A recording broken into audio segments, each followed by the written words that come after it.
Magnetic properties of the solids, right. इस solid की magnetic properties क्या क्या होती है बेटा। मैग्नेटिक प्रॉपर्टीज का मतलब क्या है। मैग्नेटिक प्रॉपर्टीज का मतलब बेटा बेसिकली मैं तुम्हें यहाँ पे बताऊं तो ये है कि अगर अपन किसी सबस्टेंस पे और अपन सॉलिड डिस्कस कर रहे हैं तो मैं बोलूँ सॉलिड सबस्टेंस पे जब अपन मैग्नेटिक फील्ड अप्लाई करेंगे तो उसका बिहेवियर कैसा होगा, राइट।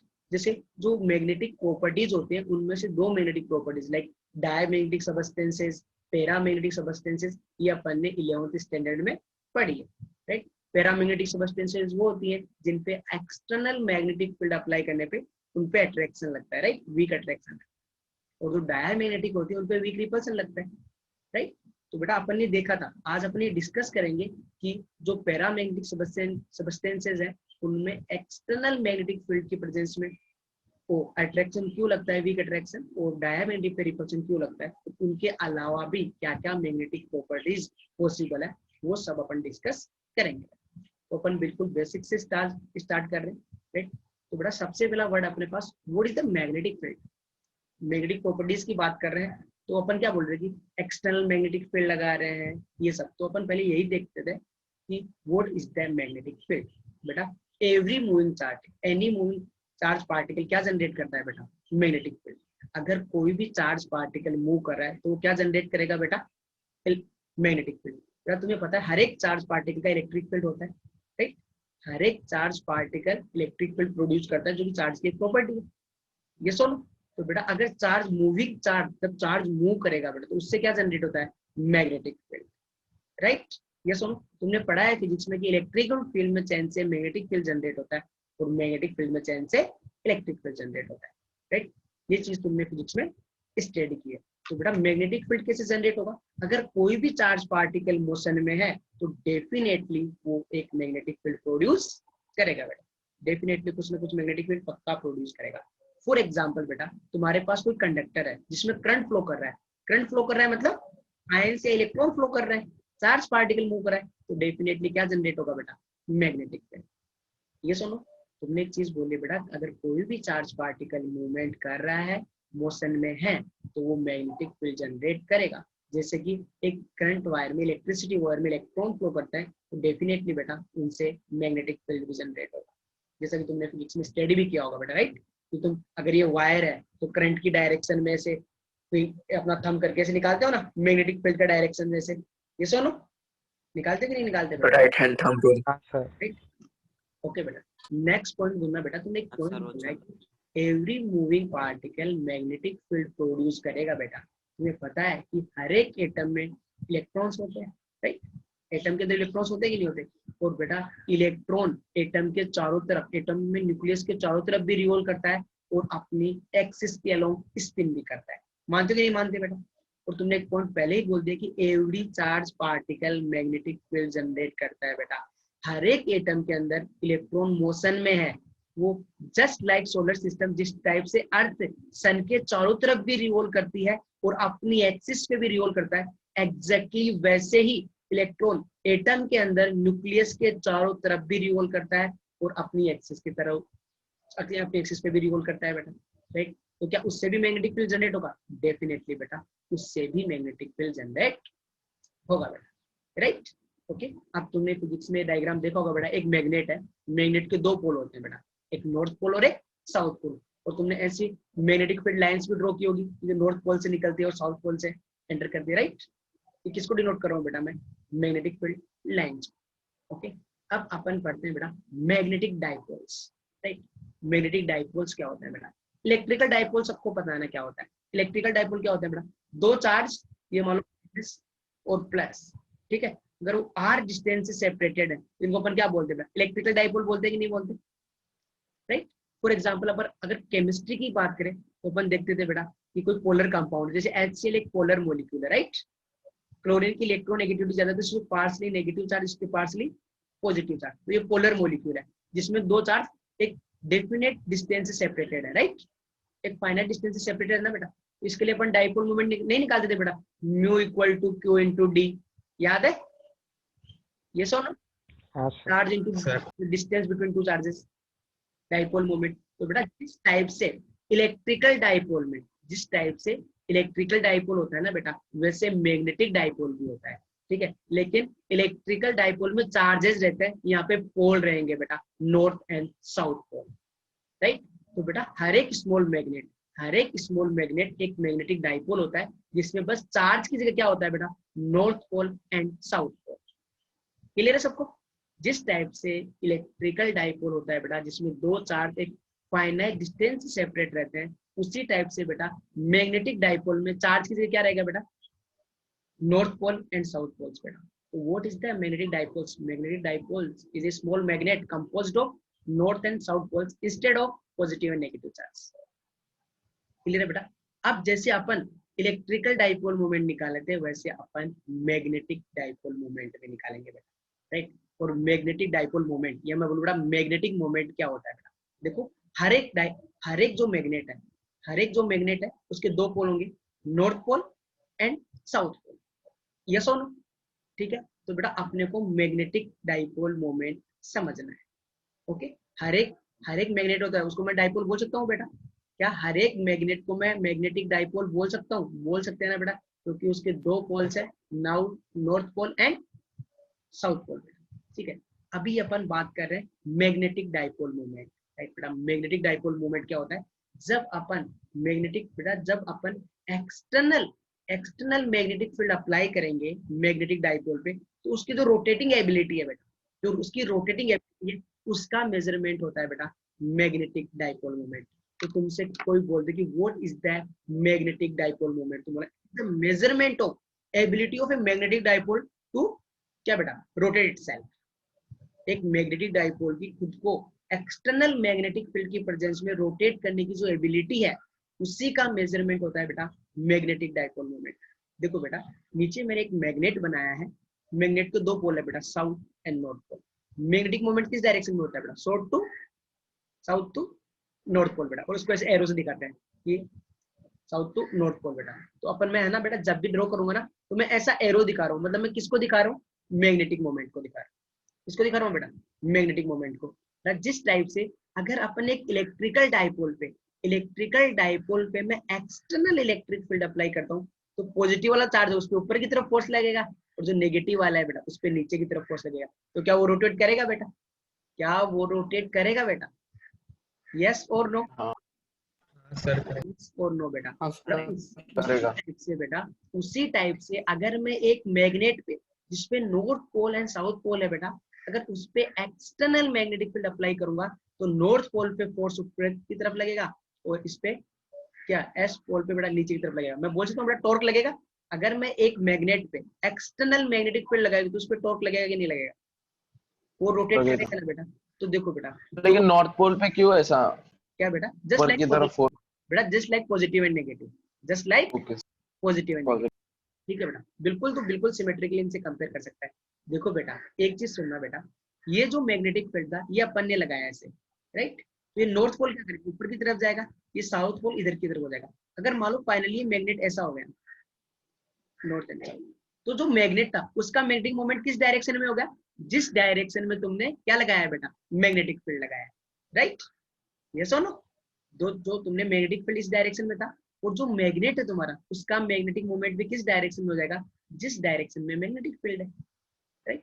अगर बेटा अपन ये मैग्नेटिक फील्ड इधर से लगाते, तो क्या होता? इधर लग जाता, इसकी डायरेक्शन में अलाइन हो जाता, राइट। यस और नो? अरे फिर इधर फोर्स लगता है, इस पे नीचे की तरफ लगता है ऐसे, यस और नो? तो क्या कर सकता है बेटा? ये इसके सिमिलर डायरेक्शन में अलाइन हो गया है बेटा, राइट। तो ये रोटेट हो जाएगा ना, और अलाइनमेंट शो करेगा जिस डायरेक्शन में ये जा रहा है। तो ध्यान से सुनना बेटा, मैग्नेटिक डाइपोल क्या होता है? एक मैग्नेट जिसके नॉर्थ एंड साउथ पोल है, उसको अपन मैग्नेटिक डाइपोल बोलते हैं। हर एक मैग्नेट एक मैग्नेटिक डाइपोल होती है, क्योंकि इसमें दो पोल होते हैं, north and south pole. Direction मैंने ऐसे दिखाया मैग्नेटिक मोमेंट को। What is the magnetic moment या मैग्नेटिक डाइपोल मोमेंट बेटा? Rotating ability of a magnetic dipole, right. ये बात सबको क्लियर है बेटा, कि अगर मैं एक मैग्नेट पे मैग्नेटिक फील्ड अप्लाई करूंगा, तो उस पर टॉर्क लगेगा और वो रोटेट करेगा। हाँ सर। ठीक है बेटा। नेक्स्ट पॉइंट बेटा, एवरी सबस्टेंसेस, जितने भी सॉलिड सबस्टेंसेस है बेटा, अपन सॉलिड स्टेट डिस्कस कर रहे हैं, तो अपन सॉलिड सबस्टेंसेस की बातें कर रहे हैं, ठीक है। जो सॉलिड सबस्टेंसेस हैं बेटा, उन सब की कुछ न कुछ मैग्नेटिक प्रॉपर्टीज होती है, मैग्नेटिक प्रॉपर्टीज का सिंपल मीनिंग अगर तुम समझना चाहो बेटा इस लेवल तक, तो वो ये है कि उनका मैग्नेटिक फील्ड की प्रेजेंस में एक बिहेवियर, कि कैसा वो बिहेवियर शो कर रही है, सर आपकी आवाज नहीं मैग्नेटिक प्रॉपर्टीज है। अभी आ रही है बेटा मेरी आवाज?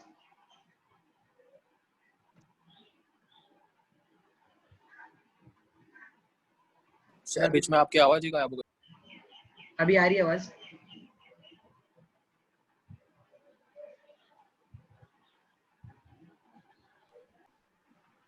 देखो बेटा, एवरी सब्सटेंसेस की कुछ ना कुछ मैग्नेटिक प्रॉपर्टीज होती है। What is the meaning of magnetic properties here बेटा? कि वो मैग्नेटिक फील्ड में कुछ ना कुछ बिहेवियर पक्का शो करेगी, राइट? उसका जो बिहेवियर है उसकी स्टडी करनी है अपने, राइट? बेटा अपने को ये देखना है कि हर एक सब्सटेंसेस में ये मैग्नेटिक प्रॉपर्टीज क्यों आती है। तो बेटा एक पॉइंट नोट कर लो सब लोग कि किसी भी सब्सटेंसेस की जो मैग्नेटिक प्रॉपर्टीज होती है उनका ओरिजिन होता है बेटा उस सब्सटेंसेस के एटम में प्रेजेंट इलेक्ट्रॉन, राइट? बेटा किसी भी सब्सटेंसेस की जो मैग्नेटिक प्रॉपर्टीज होती हैं उन सबका ओरिजिन का क्या होता है बेटा?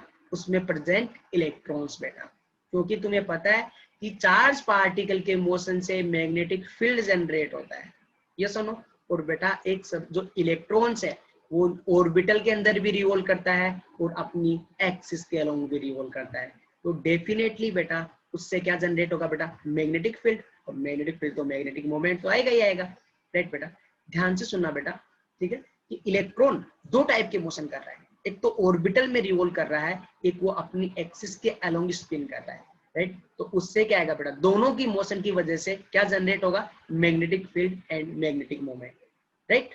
तो अपने को दोनों फैक्टर कंसीडर करने पड़ेंगे, क्योंकि उसके ऑर्बिटल वाले मोशन की वजह से भी मैग्नेटिक फील्ड जनरेट हो रहा होगा और जो अपनी एक्सिस पे रिवॉल्व कर रहा है उसकी वजह से भी मैग्नेटिक मोमेंट जनरेट हो रहा होगा, राइट? कि दो टाइप के मोशन कर रहे हैं तो दो टाइप के मैग्नेटिक मोमेंट आएंगे, अपन दोनों के रिजल्टेंट की स्टडी करते हैं बेटा, राइट? तो ध्यान से सुनना बेटा, एक बार अपन और डिटेल में समझे। तो देखो ये तुम्हारे पास न्यूक्लियस है और इलेक्ट्रॉन ऐसे रिवॉल्व कर रहा है बेटा, राइट? तो तुम बताओ मैग्नेटिक फील्ड की डायरेक्शन कैसे निकालेंगे बेटा? जैसे इलेक्ट्रॉन रिवॉल्व कर रहा है ना बेटा, अपना जो राइट हैंड है उसकी फिंगर को जैसे इलेक्ट्रॉन रिवॉल्व कर रहा है उस डायरेक्शन में रिवॉल्व करो वैसे, तो जो तुम्हारा थंब है बेटा वो तुम्हें मैग्नेटिक मोमेंट और मैग्नेटिक फील्ड की डायरेक्शन बताएगा बेटा, राइट? तो ये न्यूक्लियस था, इलेक्ट्रॉन ऐसे से रिवॉल्व कर रहा था, मैंने अपनी फिंगर्स को ऐसे घुमाया तो बेटा मैग्नेटिक मोमेंट किधर लगेगा? ऊपर की तरफ, right? Out of the plane. ठीक है बेटा। तो किस एक्सिस पे लगेगा बेटा? जिस एक्सिस के अलोंग रिवॉल्व कर रहा है उस एक्सिस के अलोंग क्या जनरेट होता है बेटा? Magnetic moment. अगर इस डायरेक्शन में रिवॉल्व कर तो अपन फिंगर को कैसे घुमाते हैं बेटा? ऐसे, तो मैग्नेटिक मोमेंट क्या आता है बेटा? नीचे। यस और नो? यस और नो?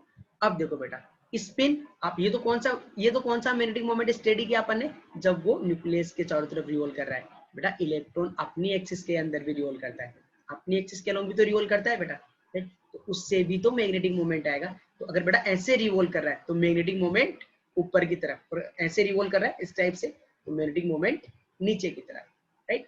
ये इसकी स्पिन की वजह से हो गया था बेटा। अपने को पता है बेटा कि एक ऑर्बिटल में जब दो इलेक्ट्रॉन आते हैं तो उनका स्पिन अपोजिट होता है, राइट? तो उनका जो मैग्नेटिक मोमेंट है वो भी क्या आएगा बेटा? अपोजिट आएगा। यस और नो? ठीक है बेटा। तो तुमने एक चीज देखी बेटा कि हर एक इलेक्ट्रॉन दो टाइप के मोशन कर रहा है और उससे वो कुछ ना कुछ मैग्नेटिक फील्ड जनरेट कर रहा है। तो मैं क्या ये बोल सकता हूँ क्या कि हर एक इलेक्ट्रॉन एक स्मॉल मैग्नेट की तरह बिहेव कर रहा है? राइट? इलेक्ट्रॉन के मोशन से जो मैग्नेटिक फील्ड जनरेट हो रहा है वो कम है, इतना ज्यादा भी नहीं होता, ठीक है? एक सब्सटेंस की पूरी जो मैग्नेटिक प्रॉपर्टी जनरेट होती है, बहुत सारे इलेक्ट्रॉन्स है बेटा, सबका कुछ मैग्नेटिक मूवमेंट आया, उन सबका रिजल्टेंट की वजह से आती है नेट प्रॉपर्टीज। बट पर्टिकुलर एक इलेक्ट्रॉन की बात करें तो उसका मैग्नेटिक मूवमेंट तो कम ही आएगा ना बेटा। सब्सटेंस का किस वजह से आता है? हम सबका रिजल्टेंट निकालते हैं। ओके, तो बेटा each electron magnetic field generate कर रहा है, तो क्या मैं बोल सकता हूँ बेटा कि हर एक इलेक्ट्रॉन एक स्मॉल मैग्नेट की तरह बिहेव कर रहा है? यस और नो? Yes हाँ or no beta? There is a question. हाँ sir. Every material has orbital and spinning electron. कि हर एक मटेरियल में एक इलेक्ट्रॉन होता है जो ऑर्बिटल में भी रिवॉल्व कर रहा होगा और स्पिन भी कर रहा होगा। Then all material can be magnetic. होना चाहिए ना बेटा? बेटा हर एक ऑर्बिटल में, हर एक मटेरियल में इलेक्ट्रॉन्स होंगे, वो रिवॉल्व कर रहे हैं, साथ में स्पिन भी कर रहे हैं, तो मैग्नेटिक फील्ड जनरेट कर रहे हैं, तो every substance should be magnetic. But answer is no. Answer दिख रहा है तुमको क्या लिखा है बेटा?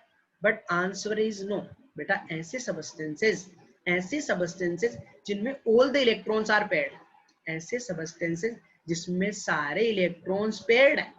पेयर्ड का मतलब अपोजिट स्पिन, तो उनका स्पिन क्या है बेटा, अपोजिट, तो उनका spin angular momentum cancel out, cancel. उनका स्पिन एंगुलर मोमेंटम क्या हो जाएगा बेटा, कैंसिल आउट हो जाएगा कि नहीं हो जाएगा, मैग्नेटिक मोमेंट ना, मैग्नेटिक मोमेंट, उनका मैग्नेटिक मोमेंट कैंसिल आउट होगा कि नहीं होगा बेटा, डायमैग्नेटिक मैग्नेटिक नहीं होंगे। ठीक है बेटा। तो ध्यान से सुनना बेटा, जब एक सबस्टेंस में सारे इलेक्ट्रॉन पेयर्ड है तो उनका जो स्पिन स्पिन क्या होता है बेटा, अपोजिट डायरेक्शन में, तो उसका spin magnetic momentum cancel out बेटा, साथ ही साथ उनका ऑर्बिटल एंगुलर, तो ऑर्बिटल मैग्नेटिक मोमेंटम है बेटा, वो भी क्या हो जाता है, मोमेंट, वो भी क्या हो जाता है बेटा, कैंसिल आउट। तो बेटा उनका रेल जो नेट है ना बेटा, वो मैग्नेटिक मोमेंट आता ही नहीं है, यस और नो यस सर। बेटा उनका क्या आएगा, उनकी नेट मैग्नेटिक, उनको अपन नेट मैग्नेटिक फील्ड जनरेट नहीं करेंगे, उनको अपने को क्या मानना है बेटा, नॉन मैग्नेटिक, ठीक है बेटा। मैग्नेटिक फील्ड की प्रेजेंस में, मैग्नेटिक फील्ड की प्रेजेंस में सबस्टेंसेस कैसा बिहेवियर करती हैं, कैसा वो नेचर शो करती है बेटा, उसके बेसिस पे अपन ने 5 कैटेगरी में सबस्टेंसेस को डिवाइड किया है। एक है diamagnetic, second para, third ferromagnetic, anti ferromagnetic and ferrimagnetic. बेटा अपन 1 बाय 1 करके इनको डिटेल में स्टडी करते हैं बेटा, ठीक है बेटा। डायामैग्नेटिक सबस्टेंसेस, डायामैग्नेटिक सबस्टेंसेस वो सबस्टेंसेस होती है जो एक्सटर्नल मैग्नेटिक फील्ड अप्लाई करने पे हल्का वीकली रिपेल होती है बेटा। अगर उन पे अपन एक्सटर्नल मैग्नेटिक फील्ड अप्लाई करें तो वो वीकली क्या होगी बेटा, रिपेल होगी, राइट। अभी अपने को ये समझना है कि जो डायामैग्नेटिक सबस्टेंसेस हैं वो एक्सटर्नल मैग्नेटिक फील्ड की प्रेजेंस में वीकली रिपेल क्यों होती है, समझे बेटा इस चीज को, ठीक है बेटा।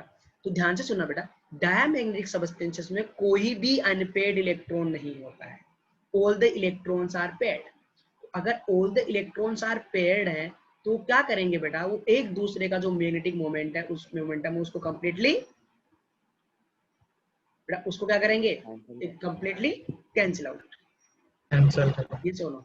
तो बेटा जो मैग्नेटिक मोमेंट है वो एक दूसरे को उसको कंप्लीटली कैंसिल आउट कर देते हैं। स्पिन वाले को भी, तो स्पिन वाले मोशन से आ रहा है वो भी, और ऑर्बिटल वाले मोशन से आ रहा है उसको भी कंप्लीटली कैंसिल आउट कर देते हैं बेटा, वो अपोजिट डायरेक्शन में अलाइन होता है। तो पॉइंट पढ़ना बेटा, there is a no magnetic dipole moment in the absence of magnetic field, and when the magnetic field is applied the dipole moment are aligned in the opposite direction of the magnetic field। बेटा ध्यान से सुनना, ये तुम्हारे पास क्या है, एक sample है, ठीक है, जिसमें बहुत सारे एटम और उनके अंदर इलेक्ट्रॉन है, उनका जो मैग्नेटिक मोमेंट है बेटा वो जीरो है, वो क्या है बेटा, जीरो, क्योंकि सारे इलेक्ट्रॉन्स क्या है, पेयर्ड है, तो एक दूसरे का स्पिन ऑर्बिटल एंगुलर मोमेंटम क्या कर देंगे बेटा, कैंसिल आउट कर देंगे। जब तुमने H क्या है बेटा, H डिनोट कर रहा है, H की वैल्यू जीरो, मतलब तुमने कोई भी बाहर से मैग्नेटिक फील्ड नहीं लगाया, राइट बेटा। जैसे ही अपन एक्सटर्नल मैग्नेटिक फील्ड अप्लाई करते हैं, जैसे ही अपन एक्सटर्नल मैग्नेटिक फील्ड अप्लाई करते हैं, उनके जो इलेक्ट्रॉन्स के बेटा मैग्नेटिक डाइपोल मोमेंट है, जो उसके जो इलेक्ट्रॉन्स के मैग्नेटिक डाइपोल मोमेंट है बेटा, मैंने बोला था ना बेटा कि जो मैग्नेटिक डाइपोल है, ये देखो मैग्नेटिक डाइपोल जो मोमेंट है बेटा, ठीक है, उसको मैं एक एरो से डिनोट करूंगा ऐसे, राइट, ये सुनो। तो बेटा जैसे ही अपन हर एक इलेक्ट्रॉन एक मैग्नेट की तरह बिहेव करता है अपने को पता है, लेकिन डायमैग्नेटिक सबस्टेंस में सारे पेयर्ड थे तो उनका net magnetic moment in the absence of external magnetic field zero था। लेकिन जैसे ही मैंने बेटा एक्सटर्नल मैग्नेटिक फील्ड अप्लाई किया है, उनके मैग्नेटिक मोमेंट जो है बेटा, मैग्नेटिक डाइपोल मोमेंट जो है वो किधर बेटा, जिस डायरेक्शन में मैग्नेटिक फील्ड अप्लाई किया है उसके अपोजिट डायरेक्शन में अलाइन हो गए हैं। क्योंकि बेटा तुम्हें पता है कि एक्सटर्नल मैग्नेटिक फील्ड अप्लाई करेंगे ना, तो जो डाइपोल्स है, जो मैग्नेटिक डाइपोल्स है वो रोटेट करते हैं, राइट। तो डायमैग्नेटिक सबस्टेंसेस के जो मैग्नेटिक डाइपोल्स है बेटा वो अपोजिट डायरेक्शन में अलाइन हो गए, ये सुनो, जो मैग्नेटिक डाइपोल्स है वो अपोजिट डायरेक्शन में अलाइन हो गए बेटा। तुम बोलोगे सर अभी तो नेट जीरो था इनका, तो ऑर्बिटल वाला भी और स्पिन वाला भी, ध्यान से सुनना बेटा, जो मैग्नेटिक मोमेंट आ रहा है ना कि जो अपोजिट डायरेक्शन में अलाइन हुआ है वो स्पिन वाला नहीं है बेटा। अभी जो सर वापस रिपीट कीजिए ना। हाँ बेटा, जो मैग्नेटिक मोमेंट अपोजिट डायरेक्शन में अलाइन हुआ ना वो स्पिन वाला नहीं है, स्पिन वाला तो अभी भी कैंसिल आउट है। वो कौन से मोशन की वजह से आया बेटा, ऑर्बिटल वाले।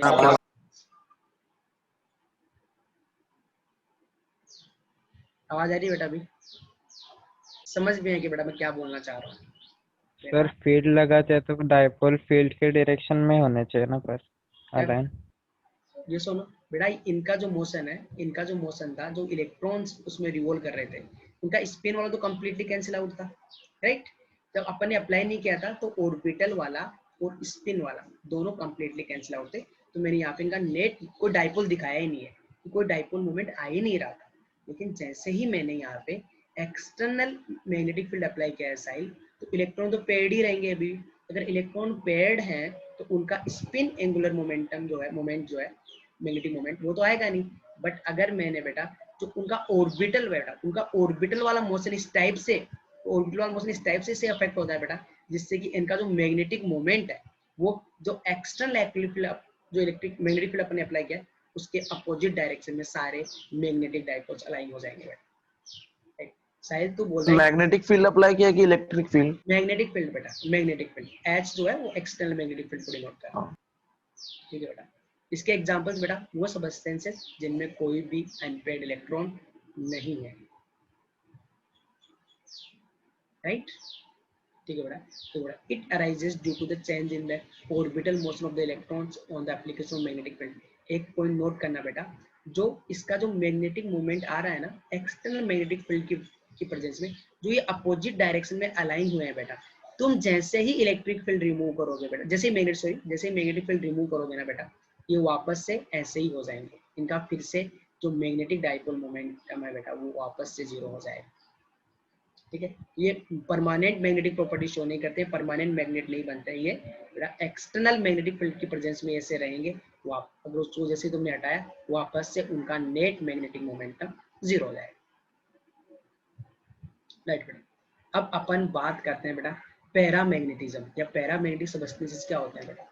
तो ध्यान से सुना, अगर उनको बात करें तो बेटा डायमैग्नेटिक का भी अपोजिट कैसे है मान लो तो जो पैरामैग्नेटिक सब्सटेंसेस होते हैं बेटा, उन पे जब अपन एक्सटर्नल पैरामैग्नेटिक सब्सटेंसेस पे जब अपन एक्सटर्नल मैग्नेटिक फील्ड अप्लाई करते हैं तो उन पे क्या लगता है बेटा, वीक अट्रैक्शन फोर्स लगता है। ऐसा अट्रैक्शन, वीक अट्रैक्शन, ओके बेटा। पैरामैग्नेटिक सब्सटेंसेस वो सब्सटेंसेस होते हैं जिनमें वन और मोर अनपेयर्ड इलेक्ट्रॉन प्रेजेंट रहेंगे बेटा। तो बेटा अगर वन और मोर अनपेयर्ड इलेक्ट्रॉन है बेटा, तो उनका डेफिनेटली बेटा स्पिन एंगुलर मोमेंटम आएगा कि नहीं आएगा, यस और नो बताओ बेटा, आएगा ना सर आएगा। जो अनपेड इलेक्ट्रॉन का, अगर अनपेड इलेक्ट्रॉन है मतलब उसके साथ कोई पेड नहीं है, तो उसका जो स्पिन वाला मोमेंटम है वो कोई कैंसिल आउट ही नहीं करेगा। तो उसका स्पिन वाले मोशन की वजह से जो मैग्नेटिक फील्ड आएगा, जो मैग्नेटिक डाइपोल मोमेंट आएगा वो रहेगा। यस और नो, यस और नो? Yes sir. लेकिन बड़ा ध्यान से देखना, अगर मैं एक पैरामैग्नेटिक सब्सटेंसेस पे जिसमें कि अनपेड इलेक्ट्रॉन नहीं है, जिसमें कि अनपेड इलेक्ट्रॉन नहीं, सॉरी, ऐसा पैरामैग्नेटिक सब्सटेंस जिसमें अनपेड इलेक्ट्रॉन प्रेजेंट है, लेकिन अगर मैंने उस पर कोई बाहर से एक्सटर्नल मैग्नेटिक फील्ड अप्लाई नहीं किया ना, तो उस सब्सटेंस का नेट मैग्नेटिक मोमेंट जीरो रहता है। ऐसा क्यों बेटा? क्योंकि बेटा देखो, पहले मैंने यहाँ पे ना डाइपोल्स दिखाए ही नहीं थे, बट इसमें पैरामैग्नेटिक सब्सटेंस में डाइपोल्स रहते हैं। अनपेड इलेक्ट्रॉन है, वो मैग्नेटिक फील्ड जनरेट कर रहे हैं, ठीक है, और उनका कंप्लीटली कैंसिल आउट नहीं हो रहा है, तो डेफिनेटली वो एक नेट मैग्नेटिक फील्ड, एक नेट मैग्नेटिक मोमेंट क्या कर रहे होंगे बेटा, जनरेट कर रहे होंगे। तो मैंने यहाँ पे देखो बेटा मैग्नेटिक मोमेंट्स दिखाए, मैग्नेटिक डाइपोल मोमेंट्स दिखाए, राइट। ये किसको डिनोट करता है बेटा? मैग्नेटिक मोमेंट को ना। तो एरो है बेटा, मैग्नेटिक डाइपोल मोमेंट को डिनोट करता है कि नहीं करता? तो देखो वहां पे मैंने बिल्कुल भी नहीं दिखाया था, क्योंकि नेट आ ही नहीं रहा था, किसी का भी इलेक्ट्रॉन का नेट नहीं आ रहा था कि इलेक्ट्रॉन एक दूसरे का कंप्लीटली कैंसिल आउट कर दे रहे थे। यहाँ पे अनपेड इलेक्ट्रॉन्स हैं, हर एक इलेक्ट्रॉन का डेफिनेटली क्या रहेगा बेटा? मैग्नेटिक मोमेंट रहेगा। बट बेटा जितने भी इलेक्ट्रॉन्स हैं, अगर पैरामैग्नेटिक सब्सटेंस की खास बात होती है कि सबके पास मैग्नेटिक मोमेंट है, बट बेटा एक्सटर्नल मैग्नेटिक फील्ड की प्रेजेंस में सारे रेंडमली अरेंज रहते हैं, तो उनका नेट कितना आता है बेटा? जीरो। बेटा हर एक इलेक्ट्रॉन का, जो अनपेड इलेक्ट्रॉन है, उनका मैग्नेटिक मोमेंट है, बट सबके मैग्नेटिक मोमेंट रेंडमली अरेंज है डिफरेंट डायरेक्शंस, तो नेट कितना आता है बेटा? जीरो। बेटा तो एक दूसरे को कैंसिल आउट कर देते हैं क्या? एक दूसरे को कैंसिल आउट कर देते हैं बेटा, एग्जैक्टली। जैसे ही बेटा एक्सटर्नल इलेक्ट्रिक फील्ड अप्लाई किया है, देखो बेटा इस डायरेक्शन में इलेक्ट्रिक फील्ड अप्लाई किया है बेटा, पैरामैग्नेटिक सब्सटेंसेस वो सब्सटेंसेस होते हैं जिनमें अनपेड इलेक्ट्रॉन्स होते हैं। तो अगर तुमने इलेक्ट्रिक फील्ड बाहर से अप्लाई भी नहीं किया है तो उनका डेफिनेटली कुछ मैग्नेटिक मोमेंट रहेगा बेटा हर एक इलेक्ट्रॉन का, बट जो मैग्नेटिक मोमेंट है बेटा वो एक दूसरे को कंप्लीटली कैंसिल आउट करते हैं। तो एक्सटर्नल मैग्नेटिक फील्ड की प्रेजेंस में उनका नेट मोमेंटम जीरो रहता है बेटा। लेकिन अगर तुमने एक्सटर्नल मैग्नेटिक फील्ड अप्लाई किया बेटा तो सबके मैग्नेटिक डाइपोल मोमेंट बेटा किस डायरेक्शन में बेटा, जिस डायरेक्शन में तुमने एक्सटर्नल मैग्नेटिक फील्ड अप्लाई किया बेटा उसी डायरेक्शन में सब के सब अलाइन हो जाते हैं बेटा। इसलिए इन पे अट्रैक्शन लगता है, उन पे रिपल्सन लग रहा है। समझ में आया बेटा? लेकिन बेटा ध्यान रखना, जैसे ही तुमने क्या किया बेटा, देखो तुम्हें पता है कि एक मैग्नेटिक डाइपोल पे जब बाहर से इलेक्ट्रिक फील्ड लगते हैं तो वो रोटेट करता है, उस पर टॉर्क लगता है। तो टॉर्क लगने पे ये क्या हो गया बेटा, जिस डायरेक्शन में मैग्नेटिक फील्ड था सारे उसी डायरेक्शन में अलाइन हो गए, उन पे क्या लगता है बेटा, अट्रैक्शन। अब ध्यान से सुनना बेटा, जैसे ही तुमने ये मैग्नेटिक फील्ड हटाया बेटा, ये वापस से ऐसे ही हो जाएंगे जैसे कि रेंडमली पहले अरेंज था ना, वैसे जैसे ही तुमने बाहर से जो मैग्नेटिक फील्ड अप्लाई किया वो रिमूव किया, ये वापस से रेंडमली अरेंज हो जाएंगे और उनका मैग्नेटिक मोमेंट फिर से जीरो हो जाएगा बेटा। तो पैरामैग्नेटिक जो सब्सटेंसेस है वो परमानेंट मैग्नेट नहीं बनती है बेटा, वो टेम्परेरी मैग्नेट बनती है। सर पिछले केस में जब भी एक्सटर्नल मैग्नेटिक फील्ड अप्लाई किया था तो डाइपोल का डायरेक्शन ऑपोजिट डायरेक्शन में था ना? हाँ, यहाँ पे सेम डायरेक्शन, यहाँ इसलिए तो अट्रैक्शन लग रहा है। वो समझा नहीं। हाँ बेटा वही तो है कि वहाँ पे स्पिन क्या था, वहाँ पे जो रोटेट इस टाइप से हुआ बेटा, वहाँ पे जो हर एक इलेक्ट्रॉन एक मैग्नेट की तरह बिहेव कर रहा है, तो अपन उसका नॉर्थ पोल और साउथ पोल कंसीडर कर सकते हैं। वो मैग्नेटिक फील्ड में इस टाइप से रोटेट हो रहा था कि सबके डाइपोल मोमेंट जो एक्सटर्नल मैग्नेटिक फील्ड है उसके अपोजिट डायरेक्शन में अलाइन हुए थे। यहाँ पे अनपेड इलेक्ट्रॉन्स है और जब उन पे एक्सटर्नल मैग्नेटिक फील्ड अप्लाई करते हैं तो किस डायरेक्शन में अलाइन होते हैं बेटा, जिस डायरेक्शन में मैग्नेटिक फील्ड अप्लाई किया है। All are the experimental phenomena जो कि ऑब्जर्व किए हैं बेटा। यस और नो? तो बेटा पैरामैग्नेटिक सब्सटेंसेस को आइडेंटिफाई करना है तो उस पे क्या लगता है, वीक अट्रैक्शन लगता है। मैग्नेटिक फील्ड अप्लाई करने पे उनके जो डाइपोल्स हैं बेटा वो इलेक्ट्रिक फील्ड जो मैग्नेटिक फील्ड जिस डायरेक्शन में अप्लाई किया उसी डायरेक्शन में अलाइन हो जाते हैं। आइडेंटिफाई करने का तरीका बेटा, जिनके पास अनपेड इलेक्ट्रॉन होंगे, वन और मोर अनपेड इलेक्ट्रॉन्स, एग्जाम्पल तुम्हारे सामने है बेटा। डायामैग्नेटिक एंड पैरामैग्नेटिक का बेसिक आइडिया तुम्हें ऑलरेडी था बेटा। आज अपन पढ़ेंगे बेटा फेरोमैग्नेटिज्म या फेरोमैग्नेटिक सब्सटेंसेस क्या होती हैं। बेटा ध्यान से सुनना, फेरोमैग्नेटिक सब्सटेंसेस वो सब्सटेंसेस होती हैं जिन पे एक्सटर्नल मैग्नेटिक फील्ड लगाने पे उन पे स्ट्रॉन्ग अट्रैक्शन लगता है बेटा। पैरामैग्नेटिक पे क्या लग रहा था बेटा, वीक अट्रैक्शन, और फेरोमैग्नेटिज्म में क्या लगता है बेटा, उन पे स्ट्रॉन्ग अट्रैक्शन लगता है बेटा। ध्यान से सुना, फेरोमैग्नेटिक सब्सटेंसेस वो सब्सटेंसेस होती हैं जिन पे एक्सटर्नल मैग्नेटिक फील्ड की प्रेजेंस में क्या लगता है बेटा, स्ट्रॉन्ग अट्रैक्शन लगता है बेटा। नेक्स्ट पॉइंट बेटा, ये परमानेंट मैग्नेट बन जाती हैं। अगर इनका तुमने मैग्नेटिक फील्ड एक बार अप्लाई करके हटा दिया ना बेटा तो भी ये अपना एक मैग्नेटिक फील्ड प्रोड्यूस करेंगी। ये परमानेंट मैग्नेट्स बनती है बेटा सब्सटेंसेस। फॉर एग्जांपल बेटा, अगर तुमने एक आयरन की रोड ली और उस पे एक नेक्ड वायर तुमने लपेट के उस वायर से इलेक्ट्रिसिटी पास करवा दी ना बेटा, तुमने क्या किया बेटा, उस सब्सटेंसेस पे एक एक्सटर्नल मैग्नेटिक फील्ड अप्लाई कर दिया। तो बेटा वो आयरन रोड कुछ टाइम के लिए मैग्नेटिक फील्ड जो वायर हटाने के बाद भी बेटा एज ए मैग्नेट की तरह बिहेव करेगी। तो पॉइंट नोट करना बेटा कि जो फेरोमैग्नेटिक सब्सटेंसेस होते हैं उन पे स्ट्रॉन्ग अट्रैक्शन लगता है in the presence of external magnetic field बेटा। ठीक है, तो ऐसा भी बोलते हैं बेटा कि ferromagnetism is the supreme condition of paramagnetism. इनमें भी बेटा अनपेड इलेक्ट्रॉन्स रहेंगे, बट ये परमानेंट सर है बेटा। ठीक है निखिल, एक सेकंड रुकना। अगर कोई मेटल, बोलना निखिल, बोलना निखिल, क्या बोल रहा था बेटा? सर अगर कोई मेटल लिया और उसमें से अनपेड इलेक्ट्रॉन्स निकाल दिए फिर वो परमानेंट मैग्नेट बनेगा कि टेम्पररी? अनपेड इलेक्ट्रॉन नहीं है तो वो मैग्नेट ही नहीं बनेगा ना बेटा, है निखिल? अगर वो डायमैग्नेटिक हो जाएगा ना? डायमैग्नेटिक हो गया। ये कंडीशन ही है कि अनपेड इलेक्ट्रॉन होना चाहिए पहले तो, राइट? परमानेंट के लिए ना? देखो बेटा अभी आपने सर समझना है। सर फेरोमैग्नेटिज्म मटेरियल को डिपेंड करता है कि इलेक्ट्रिक मैग्नेटिक फील्ड जो अप्लाई किए डिस्कस करते हैं कि अपने पास जो पैरामैग्नेटिज्म पैरामैग्नेटिक सबस्टेंस उनके पास भी अनपेड इलेक्ट्रॉन थे और वो उन पे भी अट्रैक्शन लग रहा था। इनके पास अनपेड इलेक्ट्रॉन, इन पे स्ट्रॉन्ग अट्रैक्शन क्यों लग रहा है, इसमें क्या अलग होता है ऐसा इन पे स्ट्रॉन्ग अट्रैक्शन लगता है और ये बेटा और ये इन पे स्ट्रॉन्ग अट्रैक्शन लगता है और ये परमानेंट मैग्नेट क्यों बन जाते हैं, यही तो अपने को समझना है। ठीक है, तो बेटा इनमें इन सबस्टेंसेस का जो फेरोमैग्नेटिक सबस्टेंसेस का ना उनका एक अलग ही कैरेक्टरिस्टिक होता है बेटा, जो कि ऑब्जर्व किया गया है कि उनमें जो कंस्टिट्यूएंट पार्टिकल्स है उनमें जो इलेक्ट्रॉन्स है बेटा उनके जो मैग्नेटिक डाइपोल्स है ना बेटा, कुछ ऐसा सिनारियो, एक नया वर्ड इंट्रोड्यूस करेंगे बेटा यहाँ पे, डोमेन्स। ठीक है, डोमेन्स क्या होते हैं, ये फेरोमैग्नेटिक सबस्टेंसेस। इसके बाद आगे जो भी पढ़ने वाला फेरोमैग्नेटिक, एंटी फेरोमैग्नेटिक, उनमें बेटा वैसा अरेंजमेंट नहीं होता जैसा कि तुमने डायामैग्नेटिक और पैरामैग्नेटिक में पढ़ा। यहाँ पे बेटा एक स्पेशल कैरेक्टरिस्टिक होता है इन फेरोमैग्नेटिक और एंटी फेरोमैग्नेटिक का, क्या बेटा, डोमेन्स। तो अभी अपने को ये पढ़ना है बेटा व्हाट इज द डोमेन्स। बेटा एक डेफिनेशन लिखी हुई है, ध्यान से पढ़ना इसको।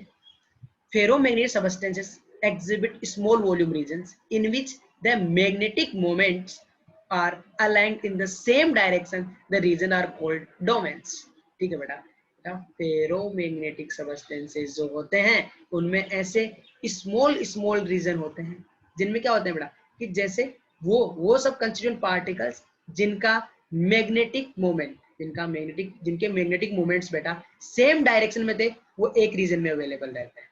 बेटा खासियत कैरेक्टरिस्टिक देखो इनका क्या है, वो कंस्टिट्यूएंट पार्टिकल्स जिनके मैग्नेटिक मोमेंट्स सेम डायरेक्शन में है, सेम डायरेक्शन में अलाइंग है, वो एक पर्टिकुलर रीजन में अवेलेबल होता है। ये इनकी खास बात है बेटा। देखो बेटा वहां पे भी अगर पैरामैग्नेटिक में भी बात करें तो पार्टिकल्स का था वो कुछ मैग्नेटिक मोमेंट्स थे, उनके कंस्टिट्यूएंट पार्टिकल में मैग्नेटिक मोमेंट्स थे, लेकिन सारे क्या थे बेटा, रेंडमली अरेंज थे। सारे क्या थे बेटा, रेंडमली अरेंज थे। देखो बेटा इस डायरेक्शन का ये है, इस डायरेक्शन का ऐसा इसके साथ में नहीं था, कहीं और ही प्रेजेंट था। ये दोनों सेम डायरेक्शन में, लेकिन यहाँ पे सेम डायरेक्शन वाले अलग अलग पोजीशन पे अवेलेबल थे, अलग अलग रीजन में अवेलेबल थे। बेटा फेरोमैग्नेटिज्म की खास बात क्या है, जितने भी कंस्टिट्यूएंट पार्टिकल जिनका मैग्नेटिक मोमेंट्स सिमिलर डायरेक्शन में या सेम डायरेक्शन में, वो एक पर्टिकुलर रीजन में अवेलेबल रहते हैं, जिनको अपन बोलते हैं बेटा डोमेन्स। ठीक है बेटा, एक फेरोमैग्नेटिक सबस्टेंस का भी जो नेट मैग्नेटिक मोमेंट है बेटा वो जीरो आता है in the presence of external magnetic field. देखो बेटा अगर तुमने बाहर से एक्सटर्नल मैग्नेटिक फील्ड जब तक अप्लाई नहीं किया ना, तो मैग्नेटिक मोमेंट्स जिनकी डायरेक्शन सेम है वो एक पर्टिकुलर रीजन में है। बट देखो बेटा बहुत सारे डोमेन्स बने हुए हैं, बहुत सारे रीजन्स बने हुए हैं, तो नेट क्या आता है बेटा, जीरो। लेकिन जैसे ही तुमने इस पे एक्सटर्नल मैग्नेटिक फील्ड अप्लाई किया, सबके सब जितने भी डोमेन्स थे बेटा सारे सिमिलर डायरेक्शन में अलाइन हो जाते हैं, सारे सिमिलर डायरेक्शन में अलाइन हो जाते हैं बेटा। और खास बात ये, अगर तुमने एक्सटर्नल मैग्नेटिक फील्ड रिमूव भी कर दिया ना, तो ये ऐसे ही रहेंगे, परमानेंट मैग्नेट बन जाएंगे बेटा, परमानेंट मैग्नेटिक प्रॉपर्टीज गेन करेंगे। ध्यान से सुनना बेटा, जो फेरोमैग्नेटिक सबस्टेंसेस होते हैं उन पे एक्सटर्नल मैग्नेटिक फील्ड की प्रेजेंस में स्ट्रॉन्ग अट्रैक्शन लगता है और वो परमानेंट मैग्नेटिक प्रॉपर्टीज गेन करते हैं। व्हाई, ऐसा क्यों? क्योंकि बेटा इनमें पैरामैग्नेटिक के अलावा कुछ अलग से हैं, जितने भी कंस्टिट्यूएंट पार्टिकल जिनके मैग्नेटिक मोमेंट्स सेम डायरेक्शन में है, वो एक पर्टिकुलर रीजन में अवेलेबल है। तो जिनकी डिफरेंट डायरेक्शन के जितने भी जो मैग्नेटिक मोमेंट्स थे बेटा वो अलग अलग रीजन में रहते हैं, जिनको अपन बोलते हैं डोमेन्स। अलग अलग रीजन में है तो बेटा अलग अलग रीजन में है, बट अब रेंडमली अपोजिट, कोई किस डायरेक्शन में कोई किस डायरेक्शन में, तो नेट मैग्नेटिक मोमेंट जीरो है। बट जैसे ही अपन ने एक्सटर्नल मैग्नेटिक फील्ड अप्लाई किया बेटा, उन पे स्ट्रॉन्ग अट्रैक्शन लगता है। अट्रैक्शन कभी लगता है जब सिमिलर डायरेक्शन में अलाइन हो, जिस डायरेक्शन में तुमने मैग्नेटिक फील्ड लगाया बेटा। तो इनकी एक नई प्रॉपर्टी है, ड्यू टू बेटा इनका जो अरेंजमेंट है ना, सिमिलर मोमेंट्स वाले सिमिलर एक पर्टिकुलर रीजन में अवेलेबल है, उस वजह से बेटा हर एक जो डोमेन है बेटा, देखो यहाँ पे वहां पे क्या था बेटा, यहाँ पे ये एक पार्टिकल था, इसका एक कुछ डेफिनेटली कुछ मैग्नेटिक मोमेंट है, तो एक डाइपोल मोमेंट, ये एक मैग्नेट की तरह बिहेव कर रहा था। देखो बेटा यहाँ पे स्ट्रेंथ है वो ज्यादा क्यों आती है, सिमिलर डायरेक्शन वाले जितने भी मैग्नेटिक मोमेंट्स है बेटा वो एक पर्टिकुलर रीजन में अवेलेबल है, तो इनका एक साथ मैग्नेटिक फील्ड आएगा, एक साथ मैग्नेटिक मोमेंट आएगा जो कि डोमिनेट करेगा, राइट। नेट एक दूसरे का कैंसिल आउट करें, लेकिन इस रीजन में इनका काफी ज्यादा रहेगा। तो बेटा इसी वजह से इन पे स्ट्रॉन्ग अट्रैक्शन लगता है, हर एक डोमेन एक मैग्नेट की तरह बिहेव करता है, क्योंकि इनका एक पर्टिकुलर डायरेक्शन में एक मैग्नेटिक फील्ड, एक मैग्नेटिक मोमेंट जनरेट होगा, राइट। तो बड़ा ये पॉइंट तुम्हें याद रखना है कि जो फेरोमैग्नेटिक सबस्टेंसेस हैं उनका अलग कैरेक्टरिस्टिक क्या आता है बेटा, कि उनके अंदर जो कंस्टिट्यूएंट पार्टिकल्स हैं उनके सबके मैग्नेटिक मोमेंट जो कि सिमिलर डायरेक्शन में एक पर्टिकुलर रीजन में अवेलेबल रहते हैं, जिनको डोमेन बोलते हैं बेटा। इस डोमेन्स की वजह से ही इन पे स्ट्रॉन्ग अट्रैक्शन लगता है, और जैसे ही मैग्नेटिक फील्ड अप्लाई करते हैं बेटा, सारे डोमेन्स सिमिलर जिस डायरेक्शन में मैग्नेटिक फील्ड अप्लाई किया है उस डायरेक्शन में अलाइन हो जाते हैं बेटा। Next and most important point बेटा, जितने भी फेरोमैग्नेटिक सबस्टेंसेस हैं, जितने भी फेरोमैग्नेटिक सबस्टेंसेस हैं, उनको एक पर्टिकुलर टेम्परेचर पे हीट करके, जिसको बोलते हैं क्यूरी टेम्परेचर, क्या बोलते हैं, क्यूरी टेम्परेचर बेटा। बेटा वो टेम्परेचर जिसपे ये फेरोमैग्नेटिक सबस्टेंसेस, जिसपे ये फेरोमैग्नेटिक तुम्हारे पास पैरामैग्नेटिक बन जाए, उसको बोलते हैं बेटा क्यूरी टेम्परेचर। ये कैसे बनेगा बेटा, अरे पैरामैग्नेटिक और फेरोमैग्नेटिक में फर्क ही क्या है, उसका भी हर एक कंस्टिट्यूएंट पार्टिकल का कुछ मैग्नेटिक मोमेंट है, बट वो पार्टिकल सारे रेंडमली हैं, कोई किस रीजन में कोई किस रीजन में। इसकी क्या खास बात है, जिनका मैग्नेटिक मोमेंट्स सिमिलर डायरेक्शन में वो सारे एक सेम रीजन में अवेलेबल है, सारे एक साथ होंगे, ये तो फर्क है बेटा। जब इनको हीट करते हो इन पार्टिकल का मोशन बढ़ जाएगा, इनका वाइब्रेशनल मोशन बढ़ जाएगा, तो ये पार्टिकल्स क्या होंगे बेटा, ये इधर वाले जो सेम डायरेक्शन में वो भी रेंडमली अलाइंड होने लग जाएंगे। तो कुछ कुछ पैरामैग्नेटिक, हर एक का कुछ मैग्नेटिक मोमेंट है, बट सारे जिनका मैग्नेटिक वो सारे रेंडमली अरेंज और अलग अलग जगह पे अलग अलग रीजन में रहेंगे बेटा। तो जो फेरोमैग्नेटिक सबस्टेंसेस हैं उनको हीट करने पे वो पैरामैग्नेटिक में कन्वर्ट हो जाते हैं। वो टेम्परेचर जहाँ पे फेरोमैग्नेटिक पैरा में कन्वर्ट होते हैं उसको बोलते हैं बेटा क्यूरी टेम्परेचर। ऐसा होता क्यों है बेटा, क्योंकि हीट करने पे तुम सिंपल सी याद रखो बेटा, जो तुम्हारे पास जो डोमेन्स हैं वो डिस्ट्रॉय हो जाते हैं, तुम्हारे पास जो डोमेन्स हैं सिंपली वो डिस्ट्रॉय हो जाते हैं, जस्ट जैसा कि पैरामैग्नेटिक में था वैसा आ जाता है। क्लियर है बेटा सबको, जो जो फेरोमैग्नेटिक सबस्टेंस है बेटा सबको ये एटलीस्ट 4 एग्जांपल तो याद रखने ही है। ओके देखो बेटा, अब बात करते हैं एंटी फेरोमैग्नेटिक सबस्टेंसेस की बेटा। जो एंटी फेरोमैग्नेटिक सबस्टेंसेस होते हैं उनका नेट मैग्नेटिक मोमेंट कितना होता है बेटा, 0। ऐसा क्यों बेटा, पॉइंट टू बी नोटेड कि तुम्हारे पास जो फेरोमैग्नेटिक सबस्टेंसेस होते हैं और जो एंटी फेरोमैग्नेटिक सबस्टेंसेस बेटा दोनों में ही डोमेन्स होते हैं। जैसा डोमेन स्ट्रक्चर फेरोमैग्नेटिक का होता है, जैसा डोमेन स्ट्रक्चर फेरोमैग्नेटिक का होता है, एग्जैक्टली एंटी फेरोमैग्नेटिक में भी डोमेन स्ट्रक्चर होता है।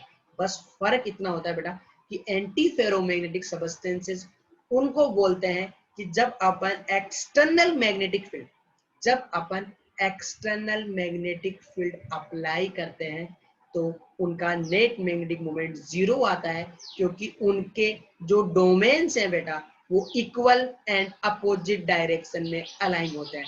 एक डोमेन्स का रिजल्टेंट ऊपर है तो दूसरे का नीचे, फिर ऊपर फिर नीचे, तो नेट क्या आता है बेटा, 0 बेटा, इक्वल एंड अपोजिट डायरेक्शन में अलाइन होते हैं। बस सिंपल ये याद रखो।